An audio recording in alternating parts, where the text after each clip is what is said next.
good one and potentially a playoff-altering game will be played at 1 p.m. on Sunday. The Indianapolis Colts and the Kansas City Chiefs. Good Lord Almighty.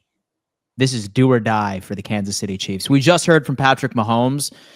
He was talking to the media about what some of the offense's problems have been, and he's mentioned that teams are running a lot more man coverage against them, and he's unable to win downfield. So whether or not that's a problem, his receivers, whether or not that he's just a little bit off, I feel like the Kansas City Chiefs are going through something similar to what Buffalo is going through, where their weapons aren't particularly living up to expectation, right? And you see that. And now they're going up against the Indianapolis Colts, who are a very, very good defense. But can the Colts beat the Chiefs in Arrowhead, especially as they're 500? Because I feel like a lot of us agree, if Kansas City loses this, do we have any faith at all that they can make the playoffs? I'm going to start off with TD on this one. Here's the reality. We don't know what to expect in this game. You want to know something? When is the last time we've seen the Kansas City Chiefs back against the wall, like legitimately? Because they lose, they done. Like officially done. Nail in the coffin. You know, it's not often where you see the Chiefs back against the wall. You don't know if they'll fold or they'll rise to the occasion. You know they got a great coach. You know they got a great quarterback. So you want to say they're going to rise to the occasion, but we really haven't seen them in this situation.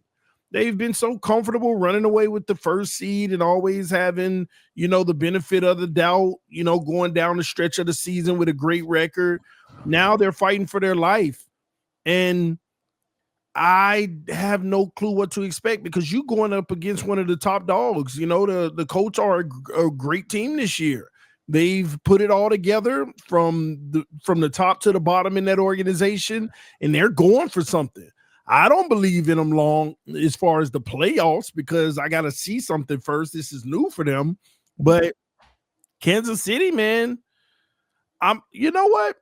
The Colts, I'm going to backtrack here because I said otherwise. The Colts going to win this game. The Colts going to beat the Chiefs. This is the end of the Chiefs right here. The Colts going to get this victory. Jonathan Taylor going to see the thing about the Colts. They have such great balance. They could do it all. They could run. They could throw. The defense is playing good football. Yeah, I got the Chiefs falling in this one, and that's the end of the Kansas City Chiefs right here in this week 12. That dynasty might actually be over because you're going to see an overhaul next year. Sauce Gardner going to pick off Mahomes? Sauce Gardner, man. Out of here, Colt probably. Well, you know what? I'm kind of curious to see when Charvarius Ward is getting back. I thought that, okay, Colts designate cornerback Charvarius Ward to return to practice. So Ward's back at practice. Is he activated for the game, though, on Sunday? That defense is going to be nasty. Like, once they all get healthy, just imagine Ward and Sauce Gardner on both perimeters. Like, that's nuts. It's absolutely insane. Richie, what do you have for this game, and what does this spell for the Kansas City Chiefs? Yeah, this is do or die for the Chiefs. The Colts could afford a loss right now. The Chiefs cannot. I think that the Chiefs are playing desperate right now. They absolutely need to get an opportunity to get a win. If they get a win against the Colts at home, that's going to do a lot for their momentum. And I think the Chiefs are totally aware of their situation. It's do or die. There's no more room for error for them. So I think that, you know, the Colts, they're coming off a bye week. They were in Germany. They've had a lot of time to prepare for this game. But I do feel like with the desperation element of the Chiefs, they're going to press. They're going to put everything. They're going to treat this game like a playoff game. They really are. And from a Colts standpoint, they don't really have to. I'm not saying they're just going to be like, yeah, this is a game we don't want. Of course, the Colts are going to want to go into Arrowhead and prove to the NFL world that they are good. Because what's the best team the Colts beat this year? You know, the Broncos earlier on the season, maybe. But I think that from that narrative, I just feel like, you know, it's going to be tough for the Colts to go on the road to beat the Chiefs. But the Colts, they're red hot. They're on a roll. They are winning in a way that is hard to beat when you run the football as effectively as you do with Jonathan Taylor, and you cannot stop them. So, you know, maybe this is the Colts' opportunity to go out there and prove the world who they are. So, you know, I think I'm going to take the Kansas City Chiefs in this game just because of them being at home and them playing desperate. But if they lose, they're done. Yeah, I am going to pick the Kansas City Chiefs So I'm going to pick the Kansas City Chiefs in this one too. I think it's going to be really gritty. I think that it's going to be decided by some like ticky-tacky call at the end. It's going to be something like the Chiefs are down by like 3 with like 45 seconds left in the game, and Patrick Mahomes is just going to launch one downfield, draw a pass interference from Sauce Gardner, and then get a game-winning touchdown with 10 seconds left. I think that's how this game spells to me. And so we're laughing because it's probably how it's going to play out. Yeah, man. We will see what's going on. It's not really like that Kansas City has been generating a lot of pass rush either. So I don't know, man. We are going to have to see what is going on. All right, moving on. Let's talk about them damn Seahawks and Titans. And so I hesitated there for a second because I'm not sure if so this is really going to cause for a lot of debate. But for me, and so I have the Seattle Seahawks steamrolling like this Tennessee Titans team. I'm sure Tennessee has at least 2 wins in them by the end of the season. I don't see this being it. And so I think Sam Darnold is a great bounce back game. I think that he'll certainly clean up the turnovers here. I think Kubiak is going to call a game. I think Sam Darnold will be in a baseball cap by the 4th quarter. I feel bad for the Tennessee Titans, man. I really, really do. TD, thoughts on this one? Yeah, Seattle's going to run away with this one. Seattle's been playing great football. And let me tell you this, this is a good game for Sam Darnold to go ahead and just brush that last game off. This is a get-right game, get the team back up, pumped and hyped, and get to 8-3 because nobody else in that division is going to be falling behind. Tennessee, man, they're broken. It makes you wonder about Cam Ward. And at some point, we got to have that conversation, like really break down what's going on over there. How much blame does Cam Ward have to own as well? He's the number 1 overall pick. A lot of people are just gliding by that. And I understand that Tennessee is a little dysfunctional and doesn't have much this year. But we still got to rate this kid. We still got to determine whether Cam Ward is, the future or not. So I'm sure we'll get into more of that as we go. But Seattle, this is a runaway game, man. Where is this, in Tennessee? It is in Tennessee, yes. Nashville, Tennessee, brother. So, it doesn't make it that much better for Tennessee, but Seattle, get in there, take care of business, get out. They're the superior team. This is a great defense. And look for Sam to have a monster day. I look for probably 3 to 4 touchdowns and him to bounce back, have a high rating and just efficient and have a great game. He owes it to his team, and that'll definitely instill some confidence down the stretch. I got Seattle in this one, probably 35-10. So we have an intriguing take right here. Parks has come in and says Cam Ward has sucked. And then Bold Sign has come in saying Cam Ward is not the problem. He just has an awful offensive line. Give him a better offensive line and see if he improves.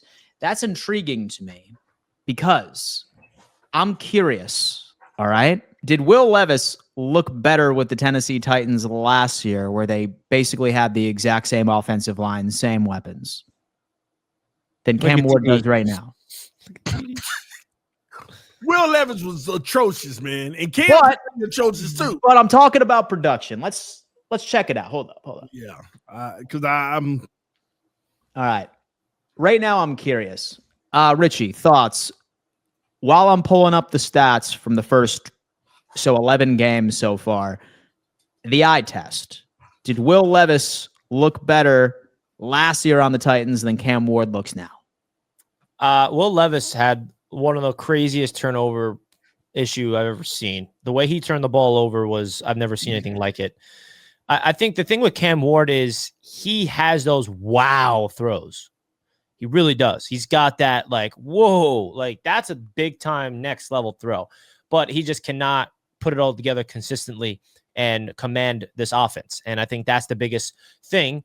I'm giving Cam Ward a pass. I mean, he gets drafted to a team that is absolutely terrible. They fire the coach. He is rolling with an interim head coach and everything's new. There's no established anything there.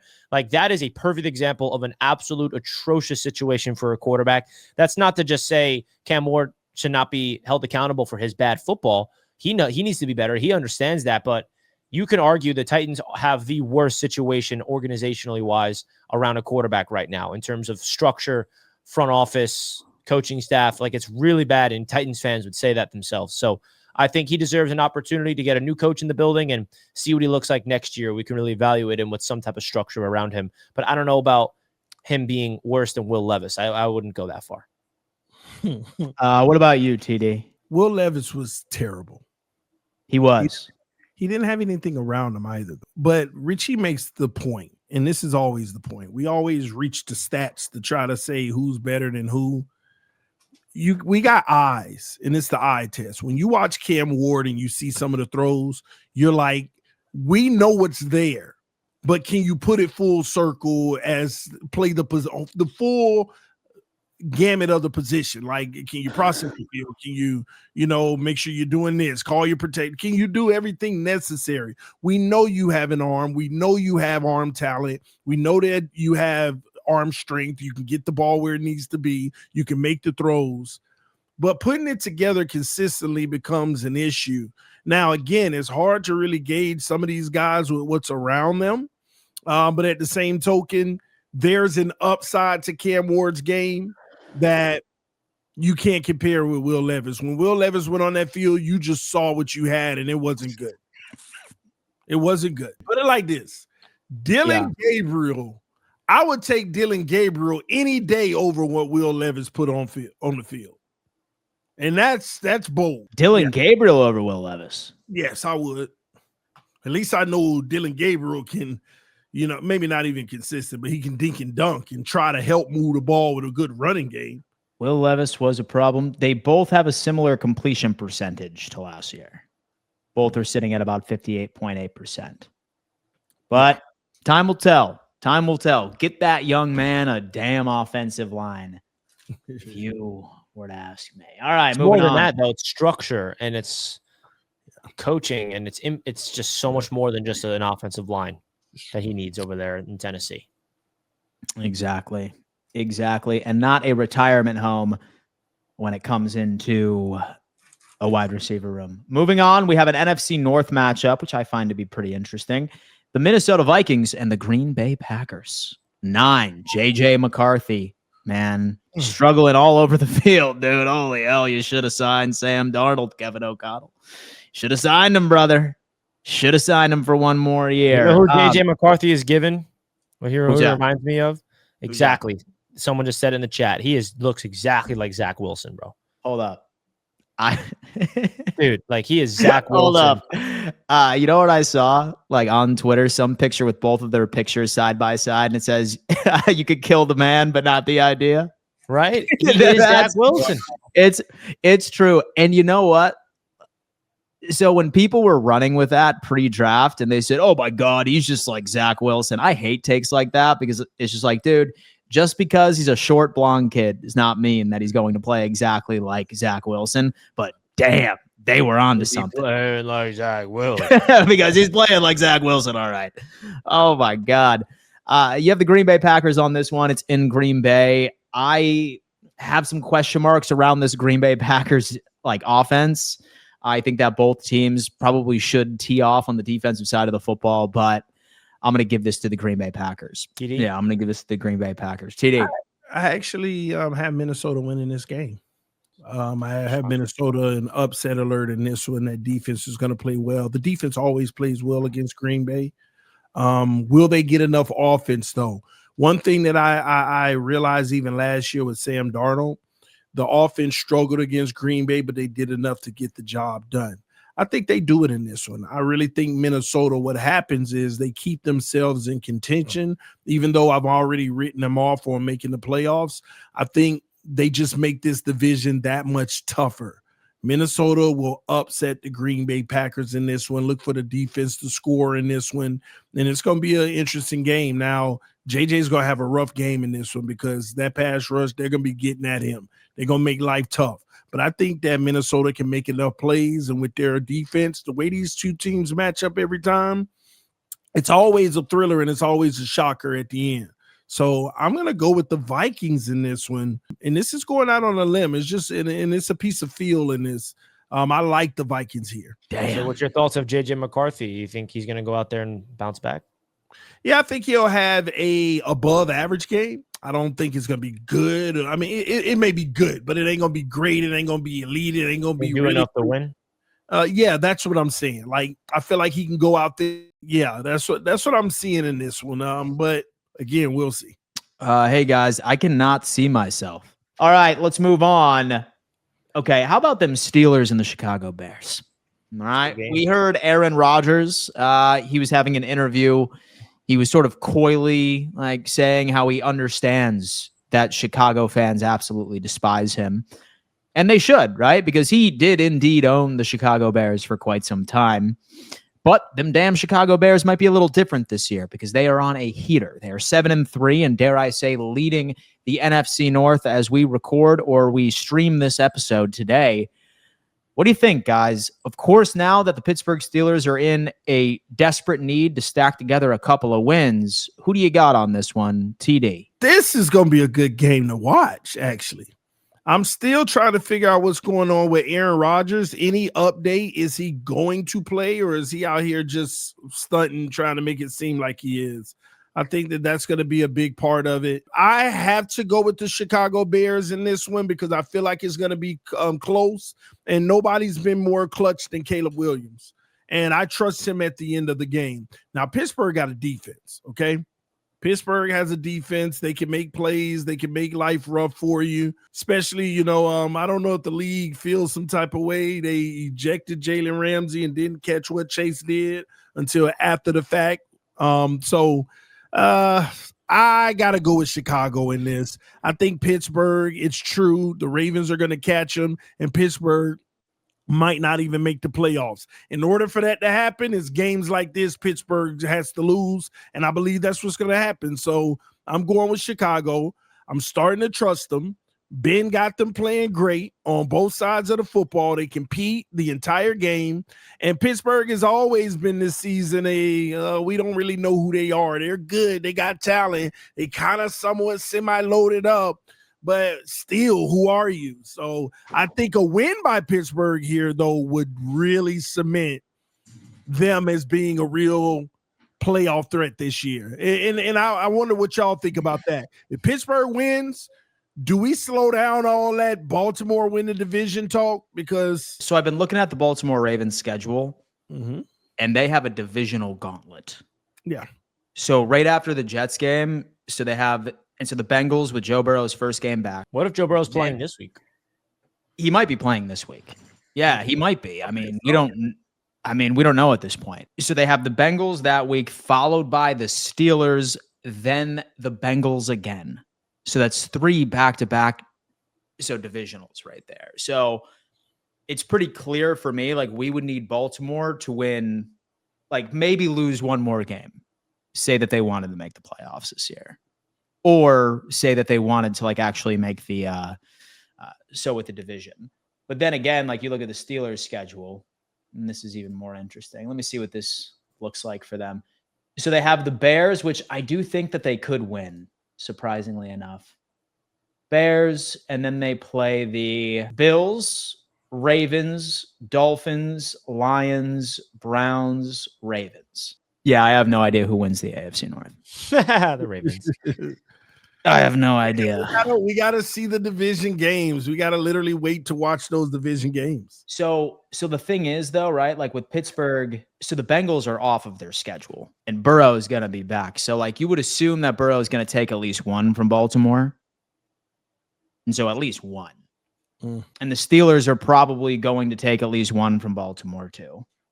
And so, and they normally split. So each and every single year. So yeah, have they played each other?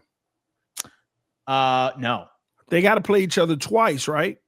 They do. Yeah. So I guess we got to see them head to head first. And so the Ravens and the Steelers still have yet to play each other. It's December 7th is the first matchup.